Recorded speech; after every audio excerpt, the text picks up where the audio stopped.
Ayan, hello mga ate o kuya. Gamit natin ang bagong teknolohiya ng maso. So, mag-ingay muna kami dito ha. Kayo. Pag nakita na,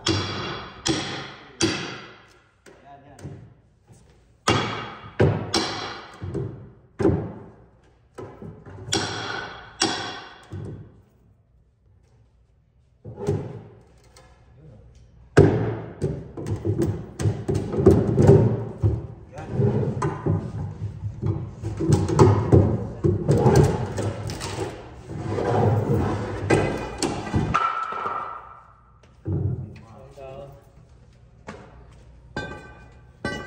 Pal.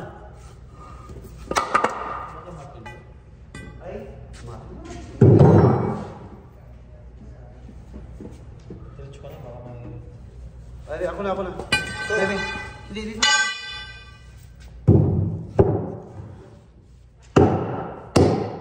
Ano mo to?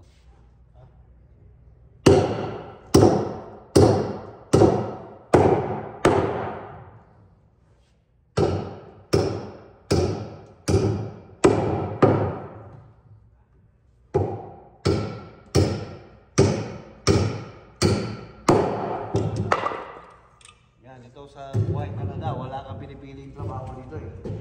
Basta may ano.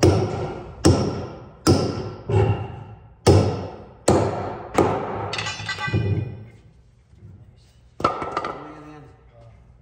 Ay, may balikan na ka naman oh.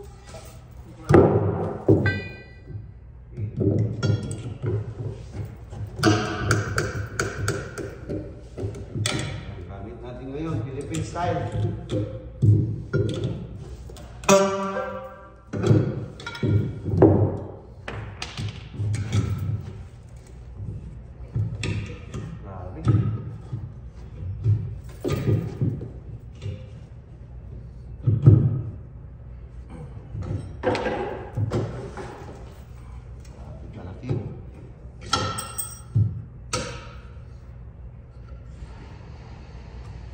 Tayong sinunod dito pagtrabaho. Pag dito ka sa Canada, kahit anong trabaho papasukin mo. Ha? Ito, nakita ko.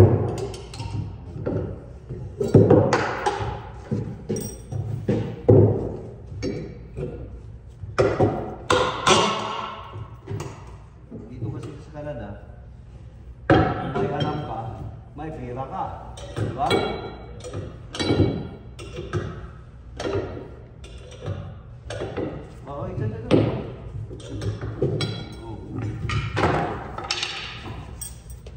Kahit anong gawin natin trabaho dito, walang problema lang.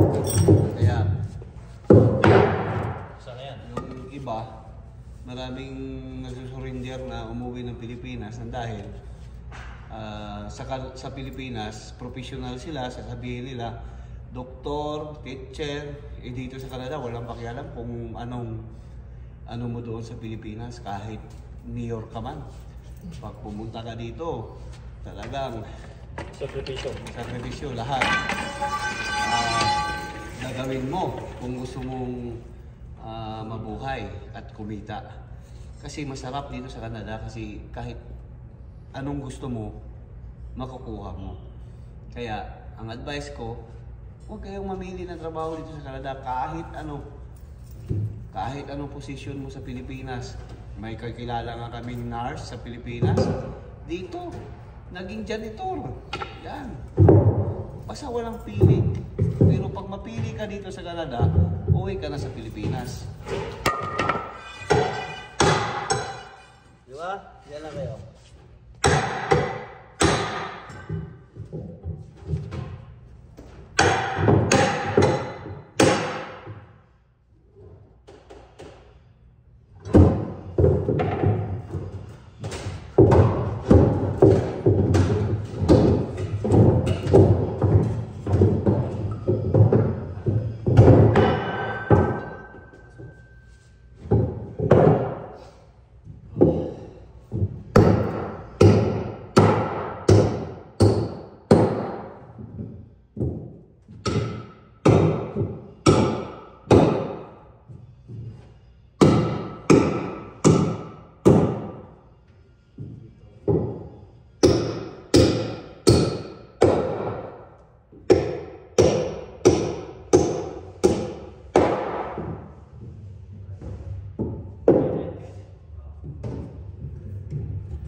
Yan ang sinasabi ko sa inyo mga kaibigan.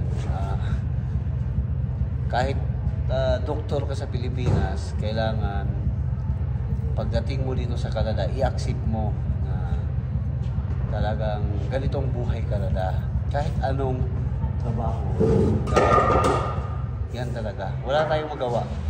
Kasi maraming gustong makapunta ng Canada, di ba? Yan. Pero yung advice ko naman sa inyo, pag nasa kikita na kayo sa Pilipinas na mag-asawa na 100,000, huwag na kayo magpunta dito. 100,000 naman, huwag na kayo magpunta dito. Maintain nyo lang dyan sa Canada. Pero pag hindi, pupunta kayo dito. Ayan, diba? Yung trabaho, gagawin natin para sa pamilya. Yan, maraming trabaho. Tulad dito si Manlips na businessman sa ang gara ng buhay doon. Pero tingnan mo, pumunta dito ng Canada, nagsikrip kahit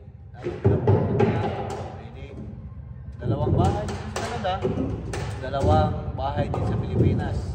Property laki. Yan ang gawa ng ng pagsisikap niya, panghihirap.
Nahirapan tayo.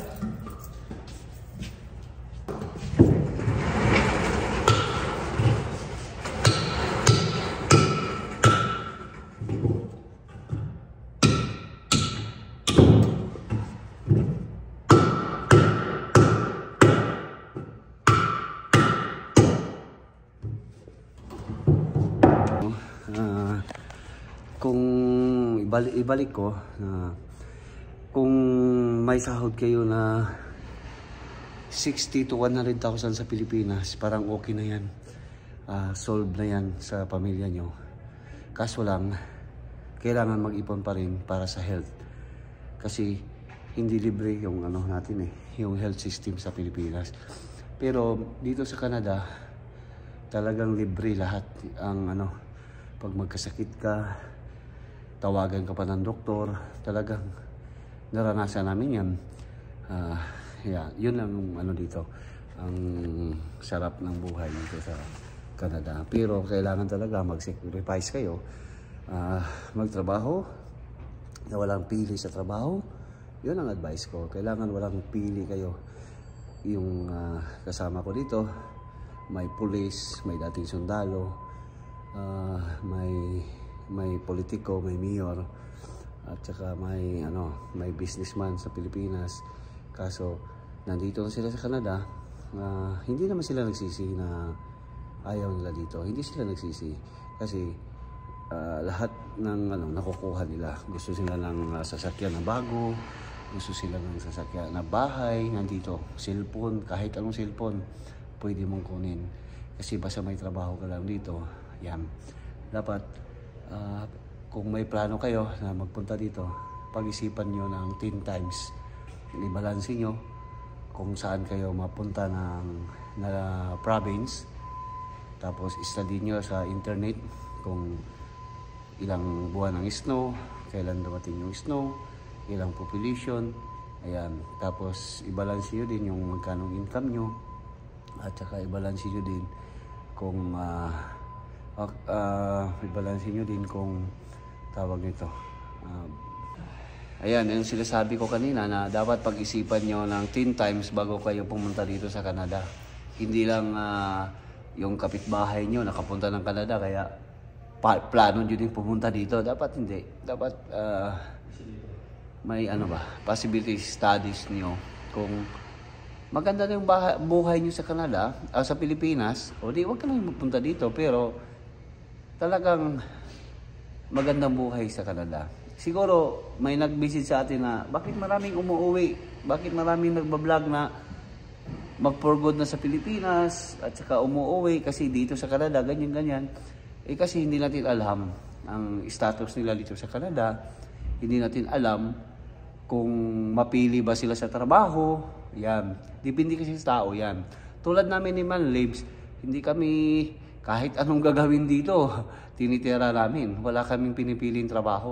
Kaya, ganyan. Pag mapili ka sa trabaho, pag piling mo teacher ka sa Pilipinas, piling mo doktor ka sa Pilipinas, piling mo maganda yung buhay mo sa Pilipinas na professional ka, sikat ka sa Pilipinas, huwag ka na magpunta dito.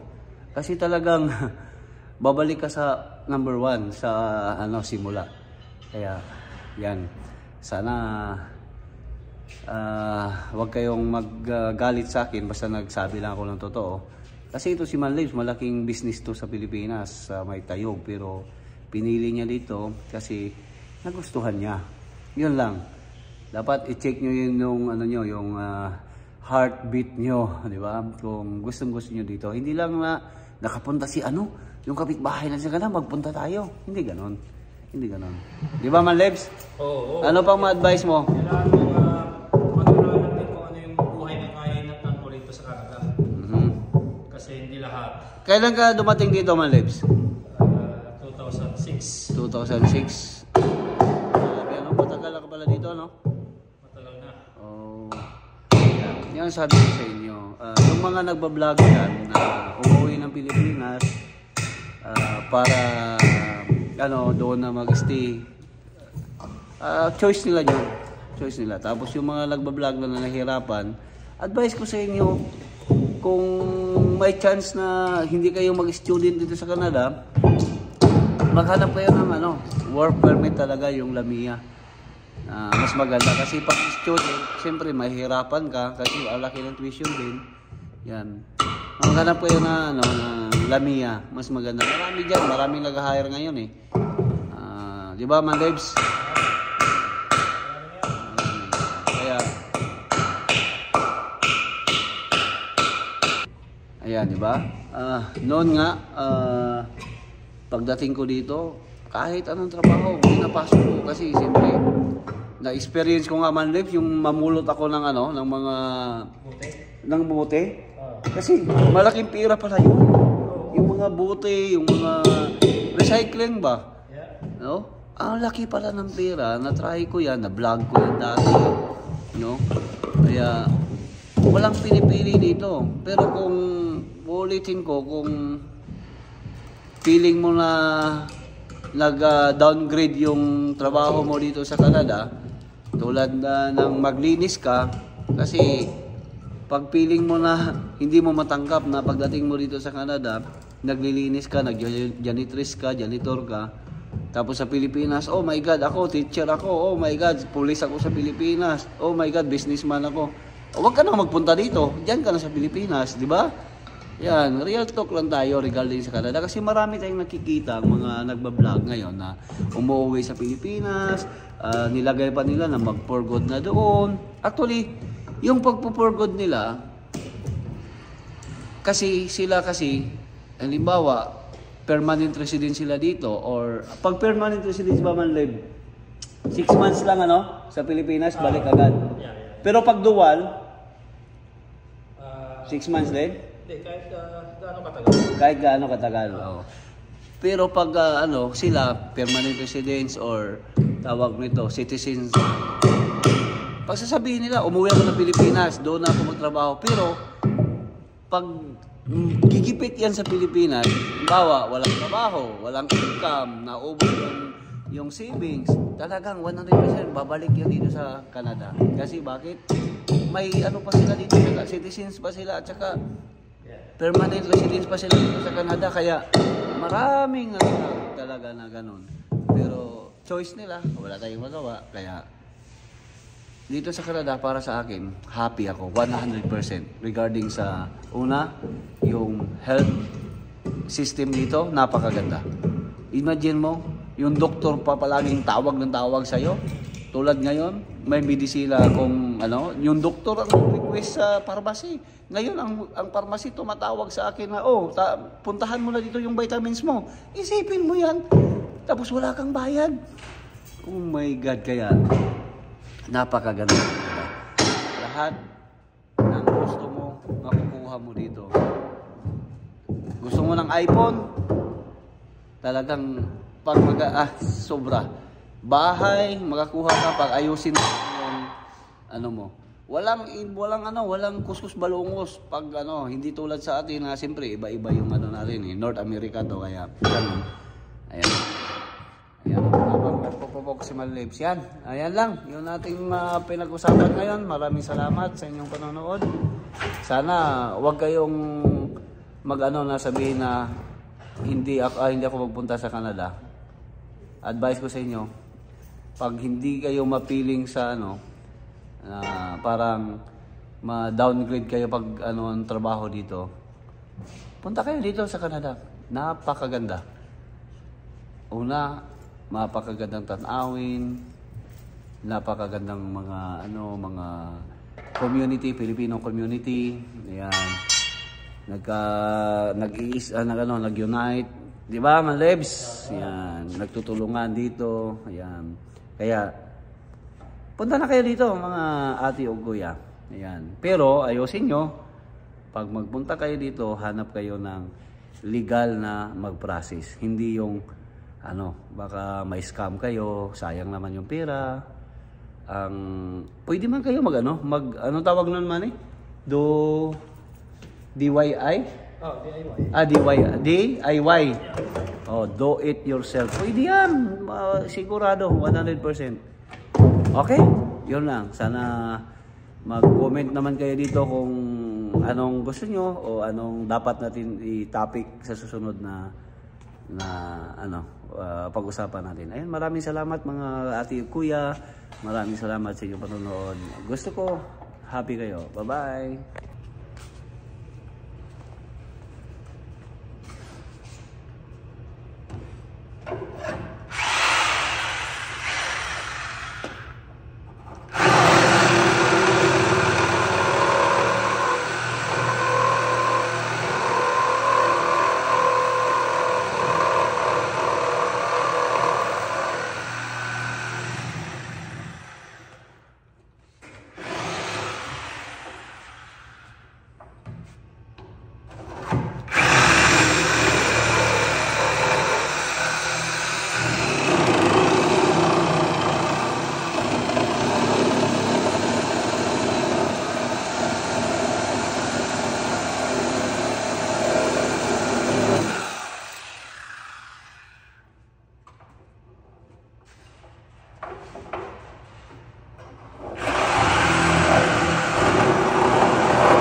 Hey, Winjet TV, it's Kulas. I'm on Winjet TV. Oh my gosh, yes! It's the best thing ever! Hey, Winjet. Bye-bye. Take care. Subscribe, take care, be happy, share good vibes. Bye-bye.